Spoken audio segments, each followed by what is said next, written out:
నా పేరు సదాశివ్. నేను బాబాపూర్ గ్రామంలో శివాని ఏజెన్సీ పేరుతో షాప్ నడుపుకుంటున్నాను. అలాగే నేను భారతీ ఛానల్లో నియోజకవర్గ రిపోర్టర్గా పనిచేస్తున్నాను. నేను గతంలో అనగా ఒక 6 నెలల క్రితము మట్కా భీమ్గల్లో జోరుగా సాగుతుందనే ఉద్దేశంతో వార్త పెట్టడం జరిగింది. ఆ వార్త లైవ్ కావడంతో సిపి గారు, గౌరవ సిపి గారు కూడా దాని మీద యాక్షన్ తీసుకొని మట్కా ఆడుతున్న ఏజెంట్లను తీసుకొచ్చి లోపలేసి శిక్షలు విధించడం జరిగింది. దాన్ని కక్ష సాధింపుగా పెట్టుకున్నటువంటి వ్యక్తి బాబాపూర్కు చెందిన నరేష్ అనే వ్యక్తి, గంగిటి నరేష్ అనే వ్యక్తి నన్ను ప్రతి విషయంలో కక్ష సాధింపుగా చేస్తున్నాడు. సంఘంలో లొల్లి పెడుతున్నాడు. అలాగే ప్రతి దగ్గర ప్రతి దాంట్లో నా దాంట్లో ఇన్వాల్వ్ అయ్యి అవసరం లేకున్నా కూడా నా పోలీస్ స్టేషన్లో పిటిషన్లు ఇవ్వడము, అతనికి డబ్బులు ఇచ్చేది లేకున్నా కూడా ఇచ్చేది ఉందని చెప్పేసి పిటిషన్లు ఇవ్వడం చేస్తున్నాడు.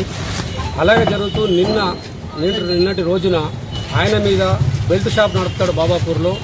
బెల్ట్ షాప్ నడిపినందుకు ఎక్సైజ్ వారు వచ్చేసి దాడి చేసి పట్టుకోవడం జరిగింది. అది కూడా నేనే చేసిన ఉద్దేశంతో నా మీద కక్ష కట్టి నా షాపుకు నిన్న 3 షటర్లలో బాబాపూర్లో గలదు దానికి నిప్పు అంటించిందని చెప్పేసి ఆయన మీద నాకు పూర్తిగా అనుమానం ఉన్నది. ఎందుకంటే గత 2-3 రోజుల నుంచి పోలీస్ స్టేషన్ చుట్టూ తిరుగుతున్న ఇష్యూ నిన్ననే జరగడం వల్ల 100% ఆయన మీద నాకు అనుమానం ఉంది. దీని మీద పోలీస్ అధికార యంత్రాంగము చర్యలు తీసుకొని నిందితుల్ని శిక్షించాలని నేను కోరుకుంటున్నాను.